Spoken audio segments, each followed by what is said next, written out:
नमस्कार दर्शकों, आप देख रहे हैं टुडे एक्सप्रेस न्यूज़ और इस वक्त हम फरीदाबाद के नगर निगम मुख्यालय में हैं और मेयर ऑफिस के बिल्कुल सामने हैं। वहीं आपको बता दें कि वार्ड नंबर 28 से के जो पार्षद हैं नरेश नंबरदार, वो इस वक्त हमारे पीछे हैं, आप तस्वीरों में देख सकते हैं। आइए उनसे जानते हैं कि आखिरकार आज वह नगर निगम ऑफिस में क्यों आए हैं या नगर निगम मुख्यालय पर क्या मांगे आज लेकर आए हैं। आइए उनसे बात करते हैं। नरेश नंबरदार जी, आज आप नगर निगम मुख्यालय आए हैं, आपके साथ कुछ साथी भी हैं। क्या मुद्दा है जिसको लेकर आज आप यहाँ पर आए हैं? अब क्या देखिए, ये मेरे वार्ड के भिन्न भिन्न कॉलोनीज़ के प्रधान हैं सभी, और सभी प्रधान आज नगर मुख्यालय इसलिए पहुँचे हैं कि मेरे वार्ड में भारत कॉलोनी के अंदर बाबा साहब भीमराव अम्बेडकर के लिए 2000 की ज़मीन नगर निगम ने पास की, जिसके लिए 50 लाख रुपये फंड भी दिए।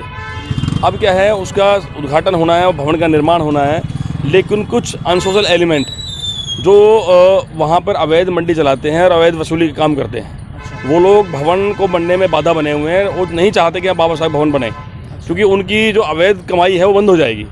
तो वो कई बार निगम ने वहाँ जो है तोड़फोड़ करी, उनको हटाने का प्रयास किया और हट जाते भग जाते हैं वो। लेकिन जैसे ही दोबारा से मतलब मैं ये कहूँगा कि जैसे ही दोबारा से वहाँ वो जाते हैं निगम के, दोबारा शाम को तुरंत वो मंडी लगा लेते हैं। तो ये जो प्रक्रिया है, एक जो समाप्त होने का नाम ले रही, 3-4 बार वहाँ से ऐसी दिक्कतें हो गई हैं, वो हटा दिए फिर बैठ जाते हैं। तो आज हम मुख्यालय इसलिए पहुँचे हैं, हम सभी प्रधान हैं कॉलोनी के, सबने प्रार्थना की कि सर हमारे कॉलोनी के अंदर कोई भी ऐसा बारात घर नहीं है, कोई भी चौपाल नहीं है जहाँ हम बहन बेटी की शादी कर सकें, कोई पंचायत कर सकें, कोई फंक्शन कर सकें। तो बाबा साहब भीमराव अम्बेडकर का भवन बनना इस कॉलोनी के लिए अति आवश्यक है, बहुत आवश्यक है। तो मैं हमारी पूरी टीम, हमारे पूरे वार्ड के सारे प्रधान आज साहब प्रार्थना करना है निगम साहब से कि साहब आप इस जगह खाली करें ताकि जल्दी भवन बन सके।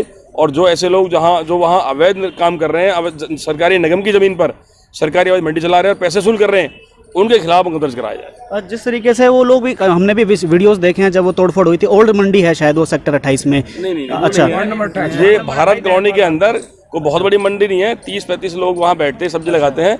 लेकिन हमने, क्योंकि वो भी हमारे भाई बहन है, उनका हमने रोजगार नहीं छीनना, हमने उनसे प्रार्थना कर ली है कि आप साइड में हो जाओ, साइड में उनको जगह दे रहे हैं। अच्छा। वो राजी भी हो गए हैं, वो उनसे हमारी कोई दिक्कत नहीं है, ना हम उनके खिलाफ कोई मुकदमा चाहते, ना उनसे हमारा कोई। हम तो ये चाहते हैं जो लोग अवैध मंडी चला रहे हैं उनके पीठ पीछे, उनके कंधे बंदूक करके चला रहे हैं, जिन लोगों ने उनको आगे कर रखा है, कमाई करते हैं सर। अच्छा। लाखों रुपए कमाई है वहाँ से, अवैध कमाई करते हैं वो लोग सर। अच्छा। तो ऐसे लोगों को हम चाहते हैं कि निगम उनके खिलाफ कठोर से कठोर जो है कानूनी कार्रवाई करे, ताकि उन लोगों को सबक सीख सके। तो आपको आश्वासन मिल चुका है अभी? सर, माननीय कमिश्नर साहब अभी पहुंचे नहीं है, हम उनका इंतजार कर रहे हैं। जैसे कमिश्नर साहब यहाँ पहुंचेंगे हम उनसे मिलेंगे। तो जिस तरीके से कमिश्नर साहब ने एक मुहिम भी फरीदाबाद में चलाई है, एकदम एक्शन में है, और 15 तारीख तक का उन्होंने टाइम भी दिया था कि बनेगा स्वच्छ फरीदाबाद, तो ये मुहिम चला रखी है, इसी के तहत चल रहा है सब। देखिए, बेसिकली ये जो मुहिम है, इस मुहिम के तहत तो काम वैसे भी जल्दी होना चाहिए। और मुहिम में, क्योंकि मैं भी एक वार्ड काउंसलर हूँ, तो मैं धन्यवाद करना चाहता हूँ आदरणीय कमिश्नर साहब का, यशपाल यादव जी का, और आभार व्यक्त करता हूँ कि उन्होंने एक ऐसी सोच को जन्म दिया, एक जन के अंदर एक सोच आ गई है कि अब हमारा फैसला साफ हो जाएगा। और कहीं ना कहीं वो चीज़ें हमें देखने को मिल भी रही है ग्राउंड पे, सब लोग अवेयर हो रहे हैं। और जब तक लोग, किसी शहर के लोग अवेयर नहीं होते तो काम नहीं होता। तो सबसे पहले जो काम है वो प्रशिक्षण का काम है। तो हमारे सीनियर ट्रेनर्स जो आम लोगों को प्रशिक्षित कर रहे हैं, जो एनजीओज हैं या प्रधान हैं लोकल लेवल के, उन सबको प्रशिक्षण दे रहे हैं वो, कि भी सफाई व्यवस्था रहनी चाहिए। सफाई व्यवस्था कैसे होगी, किस तरह से हमने सफाई व्यवस्था रखनी है, कैसे हम शहर को साफ करेंगे, वो सारा चरणबद्ध तरीके से लोग समझाया जा रहा है। और ये भी उसी कड़ी का परिणाम है, क्योंकि वहाँ अवैध मंडी लगती है, वहाँ गंदगी के अंबार लगे हैं, वहाँ सफाई व्यवस्था का नामो निशान नहीं है। तो उसी नाते से अम्बेडकर भवन का काम भी हो जाएगा और सफाई व्यवस्था भी हमारी हो जाएगी। वो लोग कौन है, उनके नाम क्या है, उनके नाम बता पाएं तो? देखिए, ऐसे व्यक्तियों का नाम लेकर चैनल के माध्यम से उनके हीरो ना बनाएं आप। वो जिस लेवल के लोग हैं उन्हें वहीं रहने दो, क्योंकि नाम लेने से क्या है कि शहर में उनका, और आप समझ सकते हैं ना, हम चाहते हैं कि ऐसे लोग अपने आप समझ जाएं, अपने आप काम छोड़ दें, अपने आप मंडी साफ कर दें। हम देखिए, वो भी हमारे कहीं ना कहीं समाज के अभिन्न अंग है। हम उनके प्रति ऐसा नहीं चाहते कि वो लोग बहुत, लेकिन हम इतना चाहते हैं कि जो काम वो कर रहे हैं वो गलत है, उसको नहीं करना चाहिए। और बाबा साहब के भवन निर्माण में वो अपनी सहायक भूमिका निभाए, ऐसे हम उनसे उम्मीद करते हैं। आपके हाथ में कुछ दस्तावेज भी हैं, वो भी आप दिखा सर। देखिए, ये मैं कमिश्नर साहब को आज सर्वसहमति से एप्लीकेशन देने आया हूँ, ये भाई आप इन्हें सर सफाई कराएं, इसकी सफाई होनी अति आवश्यक है। ये सर हमारा लेटर है, और इसके पीछे जो लेटर है सर, ये नगर निगम ने जो 2000 की ज़मीन बाबा साहब भवन के लिए पास की है, ये सेकंड नंबर पे वो है। और तीसरा सर, ये उसका जो अक्स बोलते हैं, जिसको नक्शा बोलते हैं सर, वो है ज़मीन का।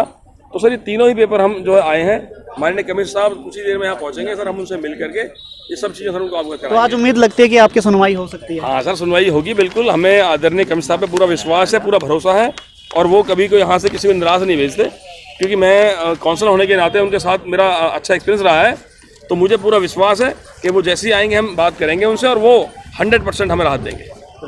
जी, क्या नाम है जी आपका? रतिराम नाम है मेरा। जी, तो आप भी प्रधान हैं? बिल्कुल बिल्कुल, मैं बहुजन समाज पार्टी में पूर्व जिलाध्यक्ष भी रहा हूँ और इस वहाँ पर एक संस्था है उसका प्रधान भी हूँ।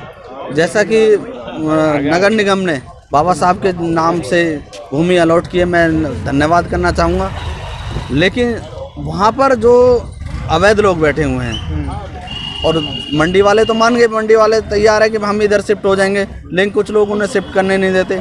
और कमिश्नर साहब ने अच्छे स्वच्छ फरीदाबाद का नारा दिया है, लेकिन वहाँ पर यदि आप देखेंगे वहाँ पर मुर्गे वाले इतने बड़ी तादाद में बैठे हैं, 2-3-4 मुर्गे वाले हैं जो ऐसे ही मीटों को फेंकते हैं, ऐसे ही मछलियाँ जो गंदगी फैलाए रखते हैं, जिससे कि लोगों को जीना दुर्लभ हो रहा है। वहाँ इतनी गंदगी है, तो कमिश्नर साहब से भी अनुरोध करूँगा कि उस गंदगी को वहाँ से साफ कराया जाए, जिससे कि जो स्वच्छता का नारा है वो क्लियर हो। क्या नाम है आपका? सर मेरा नाम थान सिंह चौहान है। मैं BR अम्बेडकर सोसाइटी का ट्रेजरर हूँ और भारत कॉलोनी निवासी हूँ। सबसे पहले तो मैं नगर निगम और इस सरकार का धन्यवाद करना चाहूँगा कि जो उन्होंने वार्ड नंबर 28 की जनता के लिए एक के BR अम्बेडकर के लिए ये जो ज़मीन अलॉट की है, उसके लिए मैं सरकार का और नगर निगम का दिल की गहराई से धन्यवाद करता हूँ, क्योंकि वार्ड नंबर 28 में उस जितनी भी वहाँ पॉपुलेशन रहती है, और ज़्यादातर आपको पता ही है कि गरीब तादाद कम्युनिटी के लोग ज़्यादा रहते हैं। वो लोग उनकी बहन बेटी की शादी के लिए वहाँ कोई भी ऐसे स्थान नहीं है जहाँ वो जाके अपने बच्चों की शादी या कोई भी फंक्शन कर सके। जो ये वाटिका हैं वो बहुत महंगी हैं, वो उनकी पॉकेट से अलाउ नहीं करती उसके लिए।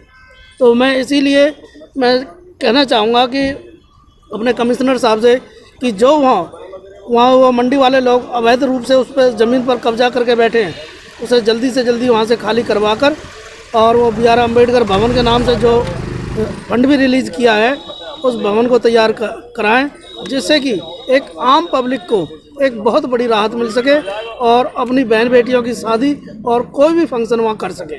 धन्यवाद। 2 शब्द आप में से कोई बता दो। मैं पप्पू प्रेमी, भारत कॉलोनी निवासी। कितनी बड़ी राहत मिलेगी? वहाँ पर सामुदायिक केंद्र बन जाता है बाबा भीमराव अम्बेडकर के नाम का। एक तो उनका जो सोच है, संविधानदाता हैं वो, और क्या कहना चाहेंगे? देखो, जो भवन जो बन रहा है एक इसके बरात रूप के रूप में लेके चलते हैं। हमारे जो छोटी मोटी जो समाज है, कीड़ा मकोड़ा जो बना रहा खेल लोगों ने, उनके लिए राहत देने का काम बहुत बड़ी बात है। आज हमारे जो भारत कॉलोनी में एक भी भवन नहीं है बाबा साहब भीमराव अम्बेडकर के नाम से, लेकिन पहला भवन बनने जा रहा है और इसको भी आपदा लोग खड़े हैं, क्योंकि हमारे जो बहन बेटी की शादी है, बर्थडे है, पार्टी है, हमारे लिए कोई भी ऐसी जगह नहीं है। 1 लाख रुपए से समाज के लिए, छोटी समाज के लिए 1 लाख रुपए से नीचे कहीं भी वाटिका नहीं है। लेकिन 1 लाख रुपए हमारे पास नहीं है भाई, हम गरीब आदमी के साफ सफाई करके और हम उस पर अपना ब्याह शादी वगैरह सब कुछ कर सकते हैं। लेकिन एक पीड़ा हो रहा है मेरे, ये जो बीजेपी की जो सरकार है, हमारे भाई पर नारिश नंबरदार पार्षद हैं, विधायक हमारे हैं, सांसद हमारे हैं, मंत्री हमारे हैं, सरकार हमारी है, केंद्र में सरकार हमारी है, और आपदा भी इन्हीं लोगों में से एक अड़ंगा दे रहे हैं। अच्छा। ऐसा क्यों? अच्छा, वो बीजेपी से ही है? बीजेपी से ही संबंध रखता है और इस समाज को गंदा करने का काम कर रहा है। लेकिन फिर भी पार्षद आपके साथ खड़े हैं। पार्षद हमारे बहुत अच्छे हैं। पार्षद ने हमें ये हमारे झोली में जो धर्मशाला जो दी है या बाबा साहब को भवन जो दिया है वो हमारी झोली में डाला, लेकिन उनको हजम नहीं हो रहा है। मैं तो यही चाहता हूँ शासन प्रशासन से कि जब तुम्हारी सारी चीज़ है तो हाथ जोड़ के विनती है कि जैसे तुमने हमें दिया है वैसे ही तुरंत काम करें, काम चालू करवाएं। बस यही मेरी प्रार्थना है आपके माध्यम से, और आपके लिए मैं धन्यवाद करना चाहता हूँ। जय हिंद।